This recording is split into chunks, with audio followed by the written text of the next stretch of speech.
بتبص للمثلث علشان ما فيش واحد يلفت انتباهك من المصلين، اكنك بتقرا من المثلث كانك ترى فيه ما تشرح، لانه بمقياس مثلث نواه الذره. مجسدها لك ذره 3 درجات اهي، مقلاب يشرح مثلثها، تفتح تخش للنواه العاشر. واحد، انت المخول من قبل رب العرش العظيم مباشر، نوع الامر يا خير يا شر.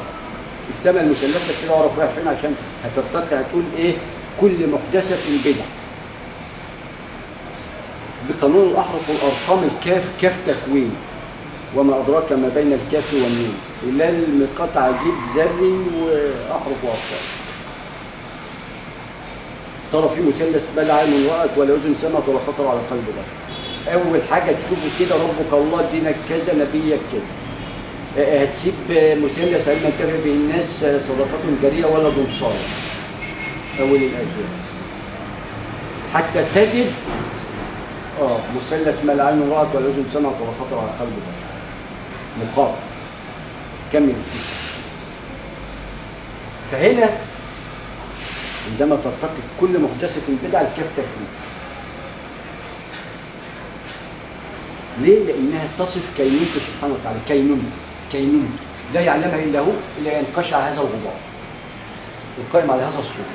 تراب يعود للتراب على طول، خلاص الصوت، خلاص النفخة أنا نفختها تقدير العزيز الرحيم، ارتاح هذا الجسد عايز يرتاح. هذه الذرة تحمل الكثير ولا تعي، هي تعي الأمانة إلى أن إحنا عتدنا يعني من رقيبنا، بس عتدنا يسأل، ياخد بسبب السؤال لغير الله ما زال. اسأل ربك بقانون المثلث، تعي ما تقول وتودس.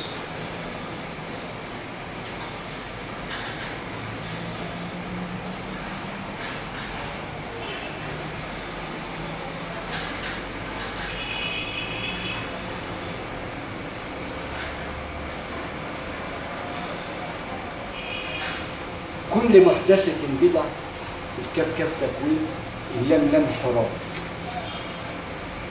بنسميها لام شمسية، طالما جاي من عمود وفيه هلال هنا بيؤدي إلى الحراك، بس على فين؟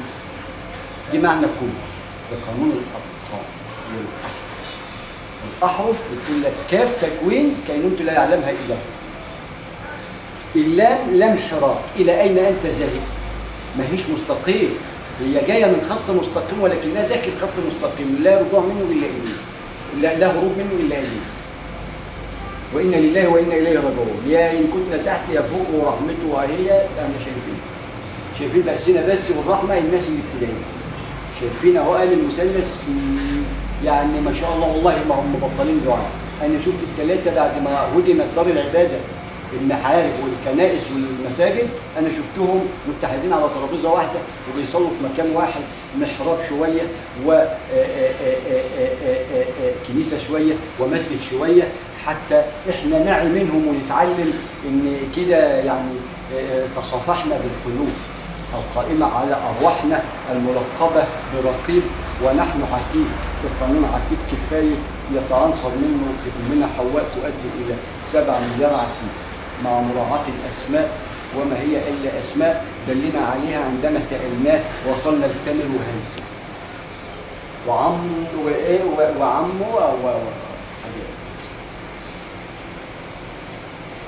طبعا مع احترام تامر وهيثم، أنا ما أقصدش تامر وهيثم المولود فيهم تامر وهيثم، هم خير أسماء ولكن أصحاب رسالات، بس كمسميات نعي ليه كانوا بيسموا نفسهم مرة، وكانوا يسموا مثلا الراجل الخادم مثلا اسم كده حلو ليه علشان يبقى وجه، ليه؟ لأنه راجل محترم. فطبعا أنا كراجل مرة لما أسمع أسماء زي دي، يعني احنا وصلنا كده، طب هنشوف المثلث ازاي؟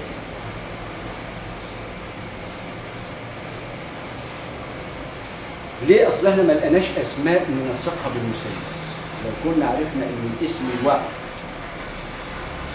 بتحط جنبه رقم التسلسل يحصل فرق. الشجرة بتكون لها اسم واحد ويبقى الثاني الثالث الرابع الخامس السادس، كلمة الرقم استحالة زي بصمة العين. هتحل لي مشكلة الأسماء. بتاع اخواننا في الصين وفي مصر وفي كل دول العالم حلبوك.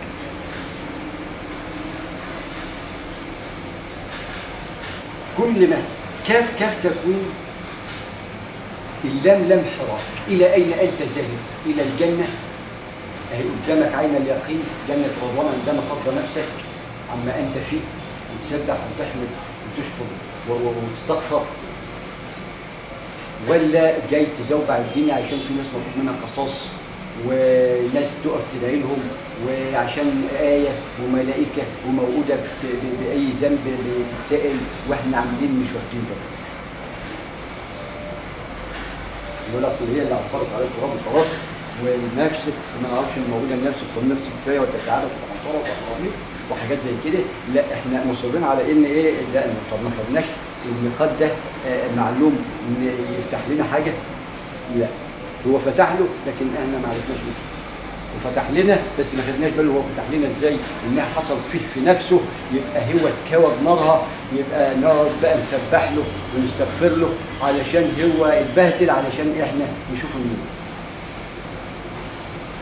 كلهم.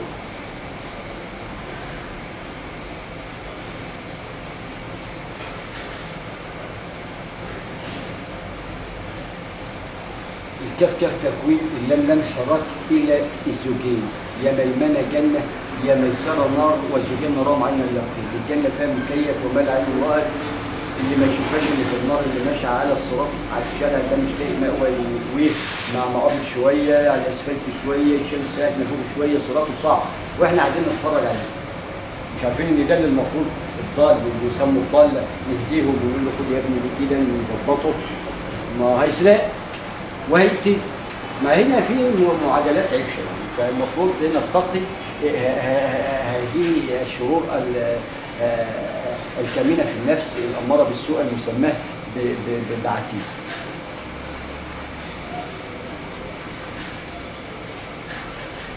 يبقى كاف تكوين، اللام لم حراك مؤديه للزوجين، وهنا مقياس مثلث نواة الذره اللي هتؤدي للخلد ان كان ميمنه ولا ميسره. ادى المثلث عشان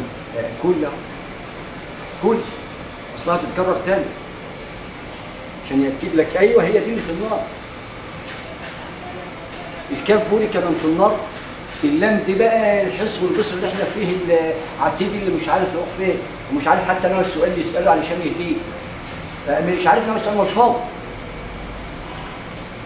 ففي بقانون واحد فاضي هو وبيسلم دماغه وبمقاتله بينه معلوم وخلاص هو عنده بلاء الدنيا كله، فبيسلم اهل المثلث والمثلث ينتهي في 7000 سنه.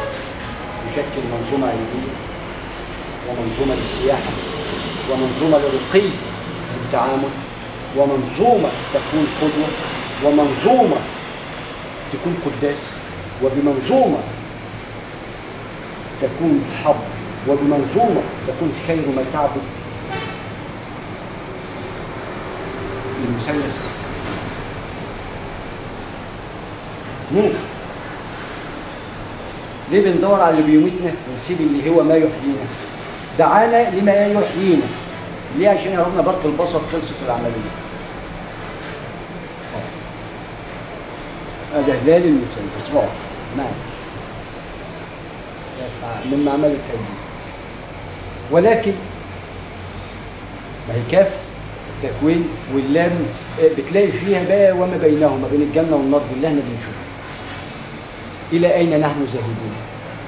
تعريف المثلث خفيف كده وهو رقيب علينا وبيسالنا الى اين نحن ذاهبون. وفي شهر مفترض فيه الصيام وفيه عيد، المفروض نكون سبب اهل اللب والعلم ان كلهم عيد بقانون فرض كفايه اللي في اليابان زي اللي في الصين. جابوا العلم لو في الصين علشان يحسنا ان كلنا امه واحده، من رجل واحد نواه وتعنصر وتشعب شعوب وقبائل يتعارف.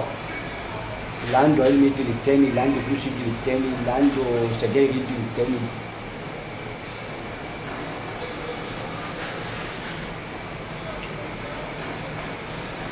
لا المثلث 299 لو عرف ان الاثنين اول الازواج وال99 ناقصين الزوجين دول بس بيلعب بيهم في الحلبوكه وظبط حلبوكته يبقى تمام. ما هو اصل الكف ما انت ما هو انت دلوقتي واقف تتدبر في الكاف واللام، كل ايه محدثه اهو، احداث عظيم، حدث عظيم اهو، تلفاز ومحمول. في اللام دي لقينا فيها اهو، دلنا ربنا على العلم اهو، هلال المثلث، هلال القائم على هلال المثلث. البحث القائم على قرنين زوجين الاريا له عشان يديك السبعه، عشان تحط رقم 8 عليه ترتقي. ف البدعه كل محدثه اي الحديث، الشيء الجديد. والحديث ده قائم ان يكون كذبه، وقائم ان يكون حقيقه، حقيقه من خلال احرف وارقام واهله ومواقيت، وحاجه تانية بالشكل اللي ايه نلبسه جلباب الباطل. فهنا يرانا الله الرقيب ويعتد، خليك عتيد وخش بطمأنينة وبسلام حتى تسأل بسلام.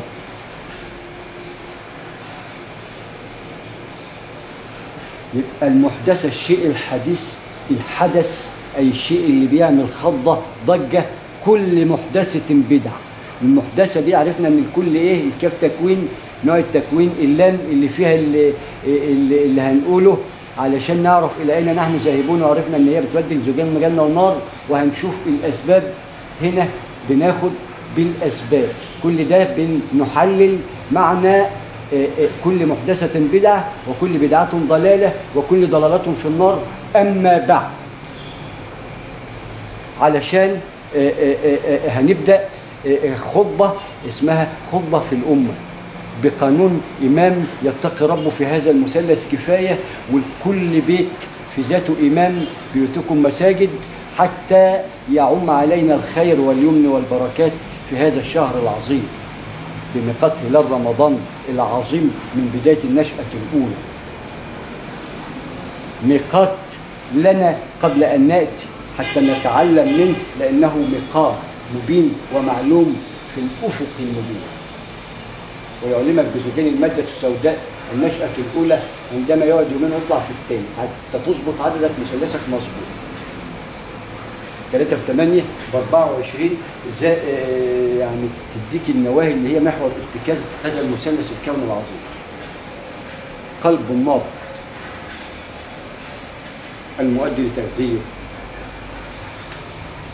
وتكوين سبحانه في ملك، من لواقح رياح يغذي شموس ومجرات وكواكب، وتحافظ على الطاقة الثابتة زي ثبات الطاقة، وكلهم في فلك يسبحون. وحاجة عظيمة، حاجة مفيش فيها غلط، مفيش إلا مثلث نواة الذرة الواقع الرياح بتاعتنا، المخلفات اللي هي بتطير مننا وبتقعد علينا هو برضه، لأننا في قارورة وليها نقاط وأبعاد ونسبة التناسب حسب قانون الأصول.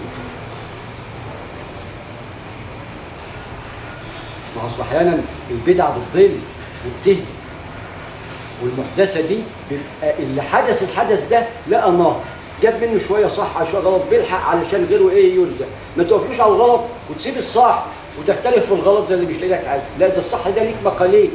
هو احمد ربك اللي جاب لك في 99% واحدة صح، حتى تبقى انت الواحد اللي اتعادل.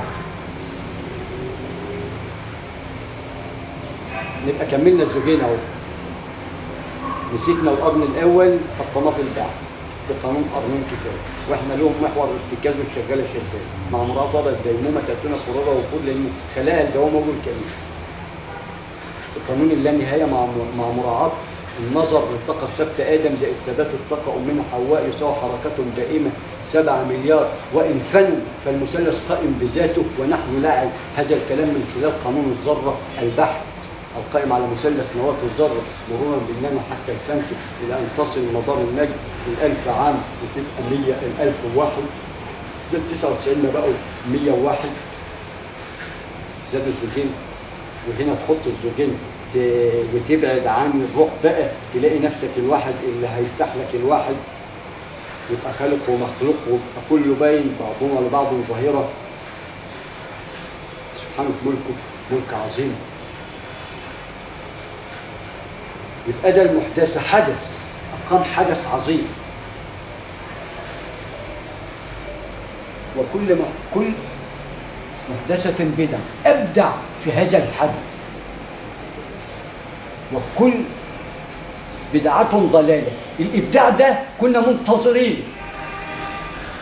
ليه؟ لأن احنا ضالة وبندور على شيء عايزينه ومش عارفينه، وربنا بعته لنا عشان يعلمنا ايه؟ ان الضالة دي في النار زي الناقة وصاحبها اللي تاهت منه في الجبل. يكون لنا مقياس مثلث نواة الذرة لاختصار اللي اما بعد فقط، وانتوا اللي هتكملوا، لان انا يا دوب اطلع 3 درجات وانزلهم واوصل لاما بعد وانا على الارض، واسيبكم تقولوا في اما بعد ماليش ده. انا همسككم اما بعد وصاحبها من وبقانون احرف الارقام وكده. الحمد لله رب العرش العظيم. انا اجبت في هذا الشيء قبل ان اعمل فيه وبعد ان عملت فيه، لان مثلث كون عظيم ينير للامم كافه مع مراعاه وضع الديمومه، ندرسها كده بخير وسلام.